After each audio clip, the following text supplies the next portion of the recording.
What is going on, everyone? Leon checking in, and we're at it again with another episode. Now, today's content is an increased focus on foldables, which brings us to the second iteration of the official Samsung repair for foldables, which I'm just going to call a docu-series. Now, if you haven't seen the first episode, I strongly recommend clicking on the card in the corner of this video to view that first episode so you can get an idea of what the official Samsung repair process starts out as. Or if you are looking into foldables and want a bit more education on what you can expect for damage and a little bit more about the repair process. And as always, clarity and authenticity are important for the content, which is why it's necessary I mentioned that I will be paying for all out-of-pocket expenses.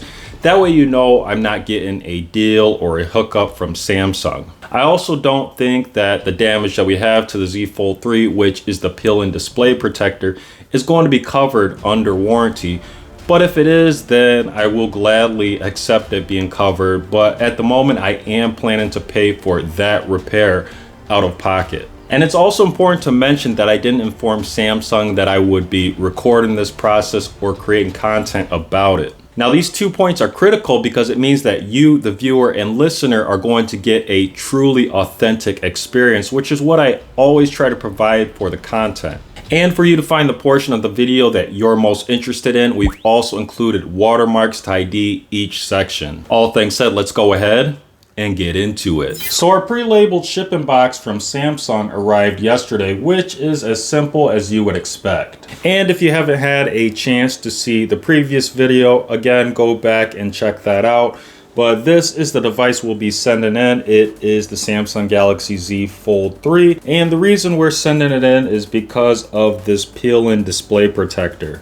Now, a quick note on the pre-labeled shipping box. This packaging is eco-friendly, which is nice to see. Now, if we flip the box over, we're going to have this perforation here that we can tear at. And that's going to allow us access to the contents. Now, I have noticed that the box doesn't tear clearly, so we are going to try and peel at this. And actually, I'm just going to move to a box cutter.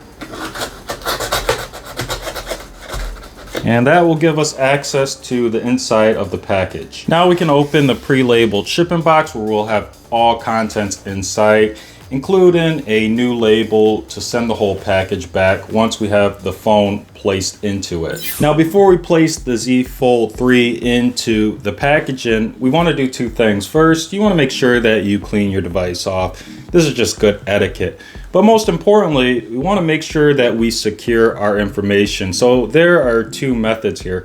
Our first method will be to enter maintenance mode if you don't want to reset your whole phone.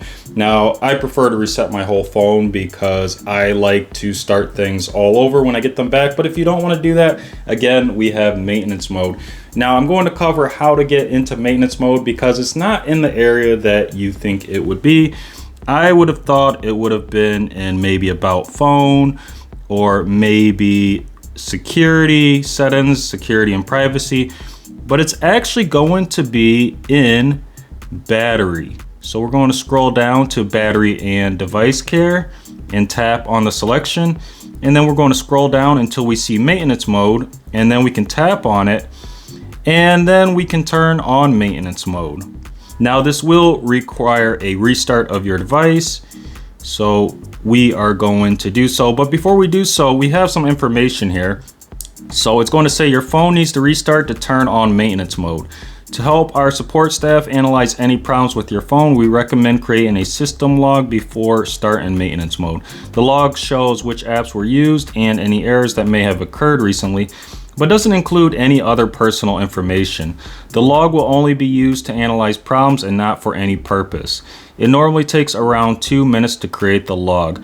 So again, you can create the log, but for my repair, I'm pretty sure we don't need the log. So I'm just going to tap simply restart. So now our phone is in maintenance mode. So we're going to swipe up to open it. So there isn't going to be a passcode here, which is the good thing about maintenance mode. This allows the tech support staff, the repair division, to check out the phone, to test out different items, just make sure everything is working. Now to exit this maintenance mode, we can pull down from the notification shade, and then we can tap on this notification. It says your phone is in maintenance mode. Tap here to exit. So we will do so, and then we can exit. But before we do so, let's read what's going on here. It says you'll need to unlock your phone to turn off maintenance mode. When you do, everything will go back to the way it was when maintenance mode was first turned on. Changes made while maintenance mode is on, such as downloaded data, installed apps, or settings changes aren't saved. So let's tap exit. And then it's going to tell us with a notification box inside of it with a message, your phone needs to restart to exit maintenance mode. So we're going to tap restart. And then we can verify our identity with either our fingerprint or a PIN. Now I'm going to try my fingerprint here, and there we go. And the device is restarting. So now we can go through the process of unlocking our phone by swiping up to unlock, and then you would insert your PIN. And then your phone should start up as it normally would. Now when it comes to a process like this, such as sending in a phone for repair, I prefer to perform a factory data reset. That way when I get the device back, I can set it up like it's a brand new device. I don't mind downloading my apps again, or reconfiguring my setup, or going a completely different route when it comes to customization, which is a huge benefit of Android. Now, if you're looking to do this yourself, we're going to go back into our settings, and we're going to scroll down until we see general management, and then we can tap on that option. And then we're going to look on the right side of the display and scroll down through that menu until we see reset. And then we're going to have the factory data reset option. You would simply select it and then follow the steps. Now I'm not going to show it for this tutorial because it has some of my personal information on the next page. But that is how you would perform a factory data reset. Now, the important thing to keep in mind is when you perform a factory data reset, it erases all data, including files and downloaded apps.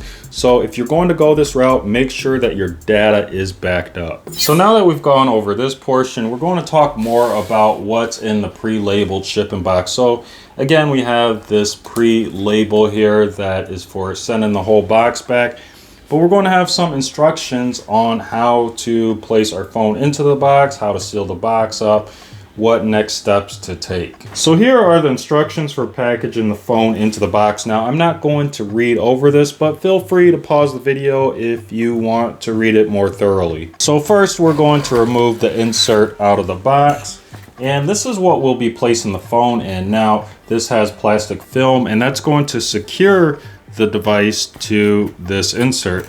And we can loosen the film by simply folding these tabs over, and then we can grab our device and slide it right in, just like so. Nice and easy. Again, lift up on those tabs if you want to make this a little bit easier to do. You can see we have our device placed inside, and then to secure it, we'll just take these tabs, we'll fold over. We can also fold it underneath according to the directions there. Next, we can grab our pre-labeled shipping box so that we can place the insert inside. Just like that, nice and smooth.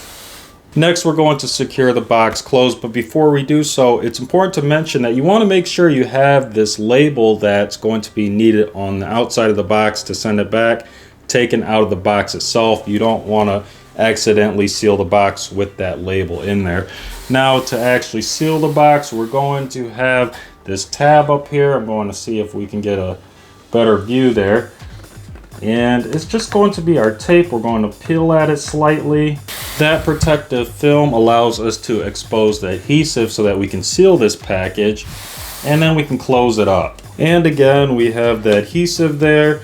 So we're going to close the package here and press this end firmly against the box. That way we get a good seal. And then we can install the pre-printed label and then drop the whole package off to a UPS shipping location. So that is it for today's episode. Just to give you an update, if you are viewing the content here, this package is actually from the Z Fold 4 repair process that I had gone through. And I actually did mail out the Z Fold 3 repair process package. And we're just waiting on confirmation that Samsung has noticed the package is on its way, and once we get more information, I plan on creating more content. Now, this is very exciting, even though it's disappointing, because it's virtually like you're along the ride with me, and we're going through this together, and we're figuring out what it's like to repair these delicate devices. So if you enjoyed this episode and found it useful, please leave a like. If you're watching on YouTube and have any questions or comments, as always, drop those down below and I'll do my best to answer them. Now, there are 3 ways you can support the content. The first way is to click on the Amazon storefront link in the description below. There you'll find items that I have bought or would buy, and anything you buy from the storefront does support the content. You'll also find some interesting lists there to create the ultimate loadout, such as the Z Fold 4 idea list. The next way you can show your support is just by sharing this content with someone who might enjoy it or find it useful. And the last way you can show your support is by clicking the subscribe button. Now, liking and subscribing are important because those are your ways to vote on whether you like the content. Liking and subscribing are also important for new viewers and listeners. If new viewers and listeners see likes and subscribers, they're going to think that the content is helpful, worth watching, and listening to. And as always, thanks for watching, and may the universe flow in your favor. And until next time, Leon checking out.